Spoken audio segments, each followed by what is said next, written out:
செல்வியக்கா, என்ன ஒரு மாதிரி இருக்கீங்க? அது ஒன்றும் இல்லடி, என் மகளுக்கு ரொம்ப நாளாக அந்த மாதம் தள்ளி தள்ளி போச்சுல்ல. அது என்னதான் அப்படின்னு பார்த்துட்டு வருவோன்ட்டு ஹாஸ்பிட்டலில் போய் செக்கப் பண்ணலான்னு போனோம். அந்த ஹாஸ்பிட்டலில் எல்லா டெஸ்ட்டும் ஸ்கேன்லாம் எடுத்து பார்த்துட்டு கர்ப்பப்பையில் கட்டி இருக்கு அப்படின்னு சொல்லிட்டாங்க.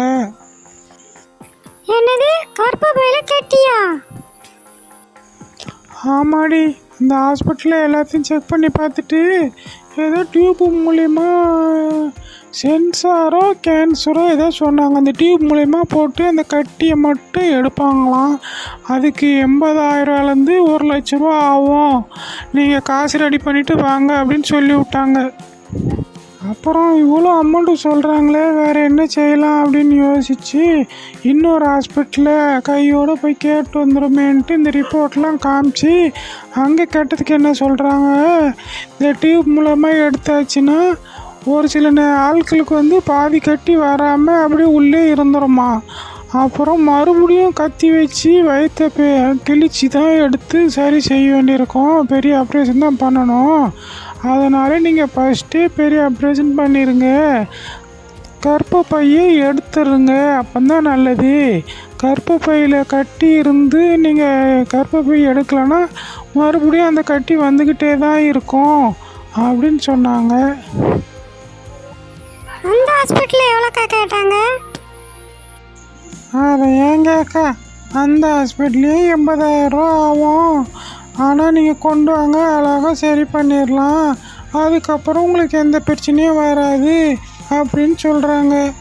அதான் இப்போ துட்டுக்கு என்ன பண்ணனே புரியலடி. ரூபி, நீ கொஞ்சம் ஏதாவது ரெடி பண்ணி கூடாண்டி, நான் கொஞ்ச நாளில் திருப்பி தந்துடுவேன். நீங்கள் வேறக்கா, நானே நிறைய பேங்கில் வச்சுட்டு நான் திருப்ப முடியாமல் கிடக்கேன். என்கிட்ட போய் கேட்கல. சரிக்கா, எனக்கு நேராயிட்டு வரேன்.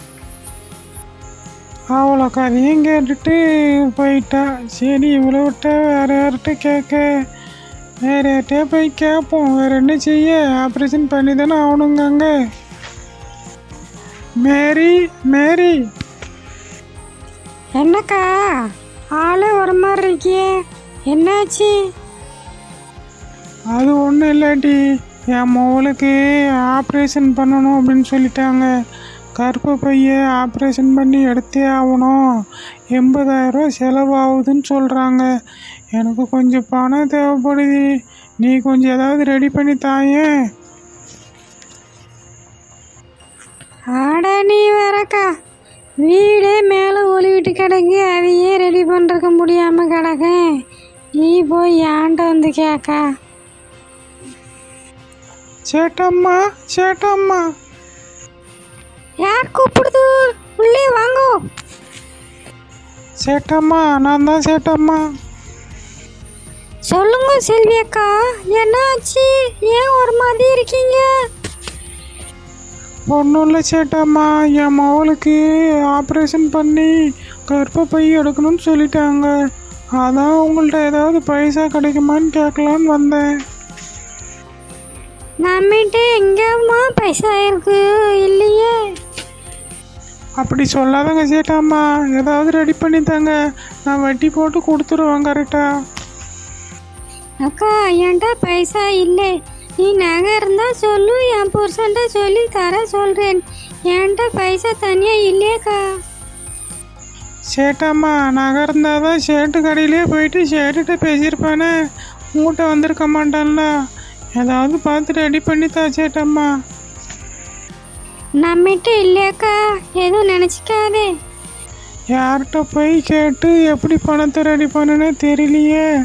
இந்த பாவி மகளுக்கு இப்படி ஒரு நோயாக வரணும் கடவுளே. சரி, அந்த மாமிகிட்ட கேட்டு பார்ப்போம்.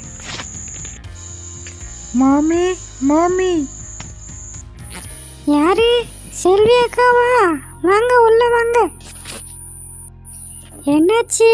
ஏன் ஒரு மாதிரி இருக்கீங்க? ஃபஸ்ட்டு உட்காருங்க. ஜூஸ் தரட்டா இல்லை டீ கொண்டு வரட்டா? அதெல்லாம் ஒன்றும் வேணாம் மாமி. சரி சொல்லுங்க, என்ன விஷயம்?